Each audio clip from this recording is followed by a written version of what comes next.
એવું માનવામાં આવે છે કે દુનિયામાં છે ને એન્જિનિયર એ બધું જ કરી શકે, માત્ર એન્જિનિયરિંગ છોડીને. એટલે આમ જોવા જઈએ તો ઘણા બધા લોકોને આપણે એવા જોયા છે કે એન્જિનિયરિંગ તો કરે જ, પણ એની સાથે બીજા અલગ અલગ ક્ષેત્રમાં છે આગળ વધતા હોય છે. હવે એવા જ આપણે એક મિત્ર વ્રજ પટેલ કે જે આપણી સાથે છે, અને વ્રજ એમણે એક સ્ટાર્ટઅપ કર્યું છે પોતાનું, દહીંવડા છે એ બનાવે છે. તો વ્રજ, સૌથી પહેલા તો મને એ કહો કે તમે આ સ્ટાર્ટ કેવી રીતે કર્યું, દહીંવડા જ કેમ?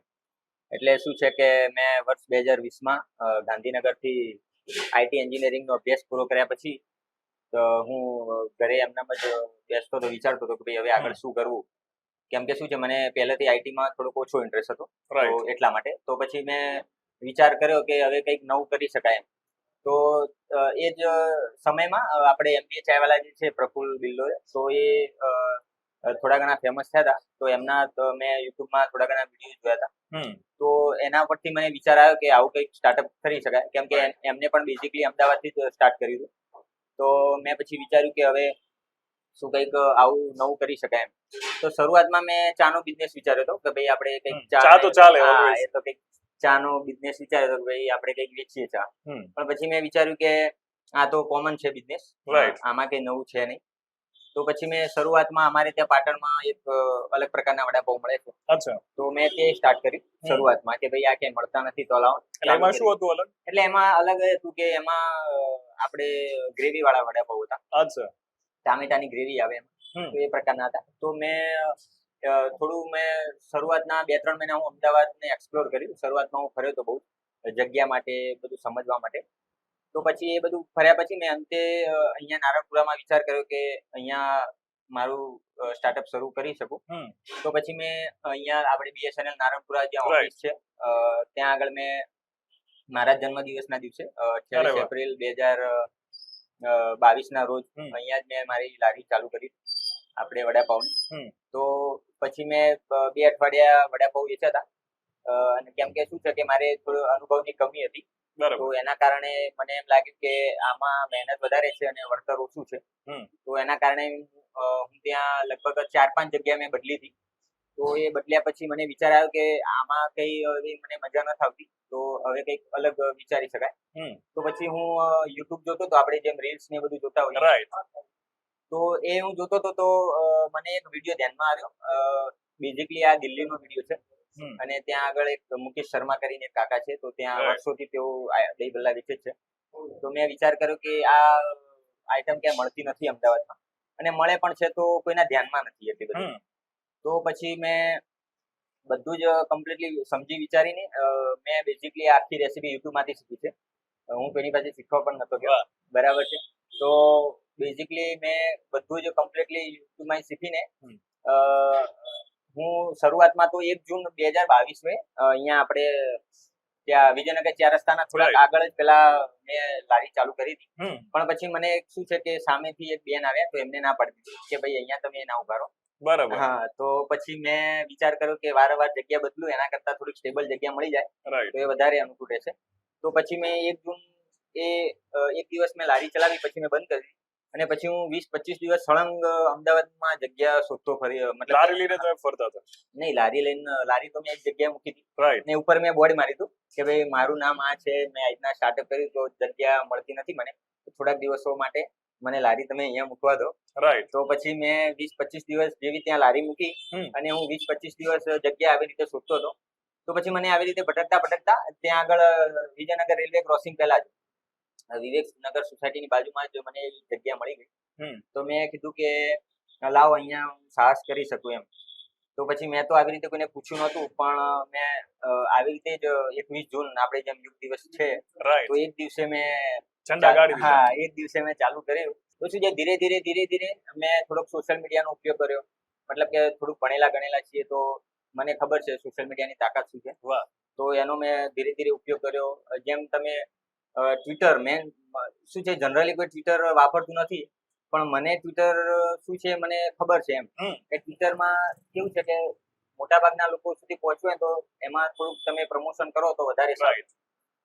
તો ધીરે ધીરે ઓથેન્ટિસિટી સારી છે. હા, ઓથેન્ટિસિટી સારી છે, અને જનરલી બધા વાપરતા જ હોય છે. તો પછી મેં ધીરે ધીરે ચાલુ કર્યું, અને ધીરે ધીરે બધાને ખબર પડવા માંડી, ગ્રાહકો આવતા ગયા, ટેસ્ટ એમને ગમતો ગયો. પછી ધીરે ધીરે ફૂડ બ્લોગર્સ વાળા આવતા ગયા, એમનો સપોર્ટ મળ્યો. પછી હવે તો પરિવારમાંથી પણ સપોર્ટ મળે છે. વાહ. શરૂઆતમાં તો ના જ હતી. હા. મમ્મી પપ્પા ના જ પાડતા હતા કેમ કે આટલું ભણેલો છોકરો છે તો લારી લઈને જવું એ બહુ મુશ્કેલ કામ છે. તો પણ મારે ગમે તેમ કરીને કરવું જ હતું.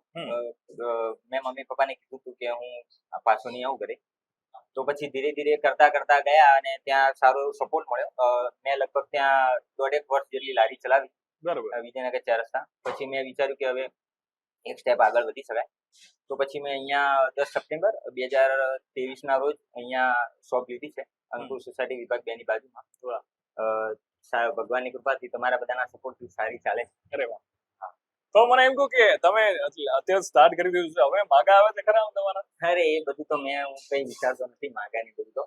પણ ઘરે તો વાત કરતા હશે. અરે હા કે છે પણ હવે હું મારું સંપૂર્ણ ફોકસ હાલ તો સ્ટાર્ટઅપ પર જ છે. આને કેવી રીતે વધુ ને વધુ આગળ લઈ જઈ શકાય એના ઉપર જ મારું સંપૂર્ણ ધ્યાન છે અને મને વિશ્વાસ છે કે ભવિષ્યમાં જરૂરથી ગુજરાતનું નામ રોશન થશે. 100%. બટ મારે એ પણ પૂછવું છે કે તમારો આગળ ગોલ શું છે? આ જે તમારી બ્રાન્ડ છે એને ક્યાં તમે લઈ જવા માંગો છો, ક્યાં જોવો છો? એટલે આગળનો ગોલ તો હવે હું ધીરે ધીરે ફ્રેન્ચાઇઝી મોડેલ તરફ આગળ વધીશ. કેમ કે શું છે મારે આનો જે દહીં ભલ્લાનો ટેસ્ટ છે આખા અમદાવાદ તો નહીં પણ આખા દેશને ટેસ્ટ કરાવો છે મારે. તો ધીરે ધીરે હું ફ્રેન્ચાઇઝી મોડેલ લોન્ચ કરીને મારી આ ફ્રેન્ચાઇઝીને જ્યાં સુધી લઈ જઈ શકું ત્યાં સુધી લઈ જઈશ. તમારી સાથે તમારા મિત્રો પણ ઘણા બધા હશે કે તમારી જોડે ભણતા હશે, તો એ ક્યાંક અત્યારે બીજી જગ્યાએ હશે, તો એ પછી ક્યારે તમારે ત્યાં આવે ખરા? હા, એવા ઘણા બધા મિત્રો છે કે મારા વિડીયો જોઈને આવું બધું કંઈક સાંભળીને મને સામેથી મેસેજ કરે, મળવા આવે. તો મને અંદરથી ખુશી થાય કે ભાઈ આપણે કંઈક કર્યું છે એમ. ભલે ભણ્યા વધુ નહીં તો કઈ નહીં, આપણે કંઈક અલગ કરી છે બીજું કઈ. વાહ. અને આખી આ જર્ની છે એમાં ઘણા બધા ચેલેન્જીસ આવે, પણ સપોર્ટ કેવો રહ્યો તમને? હા, એટલે સપોર્ટ તો બધો મિક્સ જ રહ્યો. કેમ કે શરૂઆતમાં તો તમે શું છે કંઈક નવું કામ કરવા જાઓ તો જનરલી કોઈ સપોર્ટ ના જ કરે. કેમ કે એમને વિશ્વાસ ના હોય કોઈ દિવસ જિંદગીમાં આવું કામ તમે કરેલું ના હોય અને આવું કામ એકદમ તમે લઈ જાઓ. એટલે કોઈને પણ વિશ્વાસ નતો. મારા પરિવારમાં કોઈને નહીં, ઇવન મારા મિત્રો બધા ના જ પાડતા હતા. ઇવન મને જેટલા ઓળખે છે બધાય ના જ પાડતા હતા કે તું આ બધું શું કરે છે, આ બધું આપણને શોભે નહીં. પણ હું મારું પહેલેથી આદત જ રહી છે કે હું કોઈ કામ શરૂ કરું તો કોઈને પૂછતો નથી અને એક વખત હાથમાં જે કામ પકડી લીધું એને ગમે તેમ કરીને પૂરું તો કરું જ છું એમ. ક્યાં બાત. એ મારી આદત રહી છે. અને બેંગ યંગસ્ટર તમને જોઈને ઘણા બધા લોકો એવા હશે કે જે ઇન્સ્પાયર પણ થતા હશે કે એમને પણ પોતાનું કંઈક કરવું હશે, તો એમને તમારે શું કહેવું? એમને તો બસ ખાલી એટલું જ કહીશ કે એમનામ તમે ઘરે બેસી ના રહો અને તમારા મનમાં સૌપ્રથમ તો એક ગોલ નક્કી હોવો જોઈએ કે ભાઈ મારે જીવનમાં આ કરવું છે. ભલે પછી એમાં તમારા મમ્મી પપ્પા કેમ ના જીતવું હોય, તમારા અંદર જો વિશ્વાસ હોય તો તમે આખી દુનિયા જીતી શકો છો. તો એમને બસ ખાલી એટલું જ કહીશ કે બધું જ શક્ય છે ભારતમાં. ભારત એક એવડો ખૂબ જ વિશાળ દેશ છે. અહીંયા લોકોનો સપોર્ટ પણ બહુ મસ્ત મળે છે અને માર્કેટ તો સૌથી બેસ્ટ જ છે. તો બસ ખાલી તમારે થોડુંક સમજી વિચારીને પ્લાનિંગ કરીને તમારે બસ માર્કેટમાં ઉતરવાનું છે અને કંઈક એવી ડિફરન્ટ પ્રોડક્ટ લાવીએ આપણે. મતલબ કે કોમન પ્રોડક્ટ નહીં, થોડીક અલગ વિચારીને અલગ વસ્તુ લાવીએ માર્કેટમાં અને થોડુંક સમજી વિચારીને સોશિયલ મીડિયાનો ઉપયોગ કરીને અને થોડુંક ધ્યાન લગાવીને જો કામ કરીએ તો ચોક્કસથી ગોલ સક્સેસફુલ બધા થાય જ છે. જેમ મને સ્વાભાવિક વસ્તુ છે કે ઘણા બધા લોકો મને કહે છે કે ભાઈ ટૂંક સમયમાં તમે આટલા બધા આગળ કેમ આવી ગયા, ટૂંક સમયમાં કેમ? તો હું એમને એટલું જ કહીશ કે આમાં કેવું છે શક્તિની સાથે સાથે બુદ્ધિનો પણ ઉપયોગ કરવો જરૂરી છે. બિલકુલ. તો મેં શું છે થોડીક વધારે બુદ્ધિ આમાં લગાવી. શક્તિ તો છે નો ડાઉટ બધા કરે જ છે મહેનત, પણ મેં શું થોડુંક બુદ્ધિનો વધારે ઉપયોગ કર્યો અને મને માર્કેટમાં થોડુંક આપણે હરતા ફરતા હોય એટલે ખબર પડે કે શું નવું આવ્યું શું ના આવ્યું, આપણે આપણી પ્રોડક્ટને કેવી રીતે આગળ લઈ જવી. તો એમાં થોડું ઘણું મોબાઈલનો ઉપયોગ, સોશિયલ મીડિયા, આપણે જેમ કસ્ટમર સાથે ઇન્ટરેક્શન હોય એમના ફીડબેક લેતા હોઈએ, સાથે સાથે કસ્ટમર પણ આપણને કંઈક કહેતા હોય. તો આવી રીતે શું છે કે તમારું જે વાત છે પ્રોડક્ટ છે લોકો સુધી પહોંચી જાય અને તમને મતલબ કે છેલ્લે તમે જે અચીવ કરવા માંગો છો તમે અચીવ કરી શકો.